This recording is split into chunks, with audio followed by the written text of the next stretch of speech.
Right. ఇక ఈడీకి రేవంత్ రెడ్డి దొరికినట్టేనా, బీజేపీతో కలిసి రహస్య డ్రామా చేస్తున్నాడా, ఇలా మోడీతోటి రహస్య భేటీ అయ్యేటువంటి అవకాశం కనపడతా ఉన్నదా? నిజంగా కూడా రేవంత్ రెడ్డి గారి మీద ఈడీ ఛార్జ్ షీట్లో రేవంత్ రెడ్డి పేరు వచ్చింది. ఛార్జ్ షీట్లో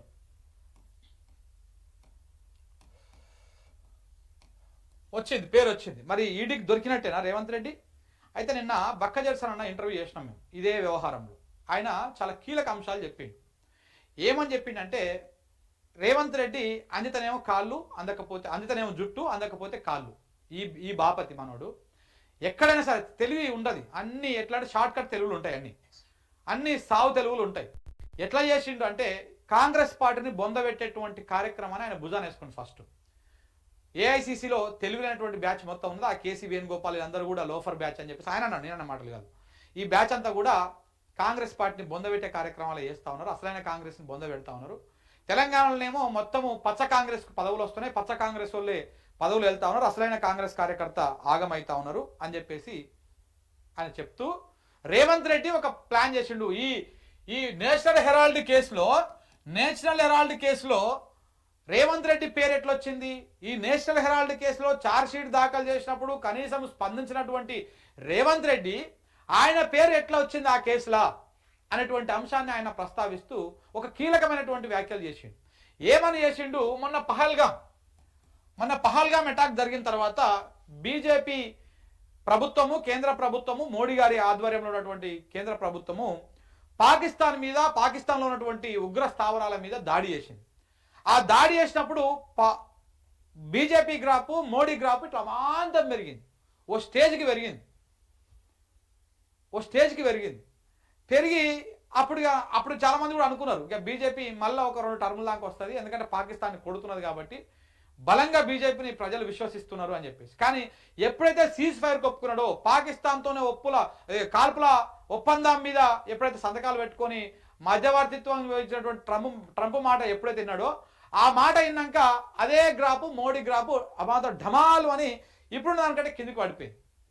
ఇది గమనించినటువంటి రేవంత్ రెడ్డి మొన్నటి దానికి ఏం చేసిండు? బీజేపీ అండదండలు చూసుకొని రేపు భవిష్యత్తులో బీజేపీ ఉంటుంది కాబట్టి కాంగ్రెస్ పార్టీ చచ్చిపోయినా కానీ, కాంగ్రెస్ పార్టీకి ఏమైనా కానీ ఏ అభ్యంతరం లేదు, నేను బీజేపీ అండదండలు చూసుకొని నేను అల్లకు పోతా, లేకపోతే దాన్ని అండ చూసుకొని నేను ఉంటా అని చెప్పేసి అనుకున్నారు. ఎప్పుడైతే ఈ బీజేపీ గ్రాఫ్ డౌన్ అయిపోతుందో అప్పుడు కొత్త డ్రామాకు తెరలేపిండు.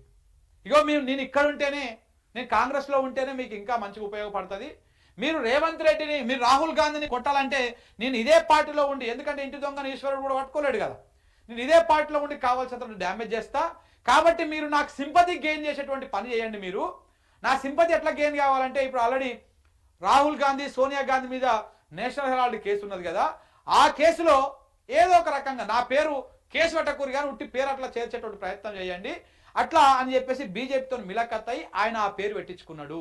ఇది కొంత వినడానికి అతిశయోక్తిగా ఉంటుంది, ఇది కొంత ఎగ్జాజరేషన్ చేసినట్టు ఉంటుంది, కానీ ఇది నిజం అని చెప్పేసి వారిని చెప్తా ఉన్నారు బక్క చేస్తాను. ఎందుకు అంటే, గాంధీ ఫ్యామిలీని ఇబ్బంది పెడుతురు, నన్ను ఇబ్బంది పెడుతురు, గాంధీ ఫ్యామిలీని ఇబ్బంది పెడుతురు. నేషనల్ హెరాల్డ్ కేసులో నేను ఇక్కడ రాష్ట్రంలో అద్భుతంగా పరిపాలిస్తా ఉన్నా, ప్రజలకు అద్భుతంగా పనిచేస్తా ఉన్నా, అలాంటి నన్ను ఆ కేసులో ఇరికించిరు అని చెప్పేసి రేపు మాట్లాడతాడు ఆయన. రేపు ఆ రకంగా సింపతి గెయిన్ చేస్తాడు. ఈ సింపతి గెయిన్ చేయడం కోసం ఆడుతున్నటువంటి డ్రామా ఇది. ఈడీ ఆయన రాదు, ముట్టుకోదు, ఏం చేయదు, ఇదంతా ఆయన పదవి కాపాడుకోవడం కోసం. ఎందుకంటే 2 సంవత్సరాలు రేవంత్ రెడ్డి పదవి టర్మ్ అంట, మరి కాంగ్రెస్లో అంతర్గతంగా ఉన్నటువంటి ఒప్పందం అంటది. 2 సంవత్సరాల తర్వాత ఆయన దిగిపోయి ఇంకొక ఆయన రావాలి. ఈ 2 సంవత్సరాలు కావడానికి ఇంకొక 4.5 నెలలు 5 నెలల సమయం ఉన్నది. ఈ లోపల ఇక దిగిపోతే ఇక మళ్ళీ కుక్కలు కూడా దేకవు. సో కాబట్టి ఈ లోపలనే ఒక డ్రామా క్రియేట్ చేయాలని చెప్పేసి బీజేపీతో మిలాఖత్ అయ్యి ఈ వ్యవహారాన్ని చేసి రేపు ఆయన దింపుతా అంటే ఇంకొక వ్యవహారాన్ని చేసేటువంటి విధంగా చేస్తున్నాడు అని చెప్పేసి ఆయన చెప్తున్నటువంటి మాట. నిజంగా కూడా కొంత అతిశయోక్తి అనిపించినా కొంత నిజం అనిపిస్తా ఉంది. ఎందుకంటే ఆయన ఆ రోజు మాట్లాడకపోవడం, ఛార్జ్ షీట్ వేసినప్పుడు జపాన్లో ఉండడము, కనీసం ఎవ్వరు ఏ ఒక్క మాట కూడా స్పందించకపోవడము, ఇవన్నీ జరిగిపోయినాయి. ఇప్పుడేం ఏకంగా ఆయన పేరే వచ్చింది.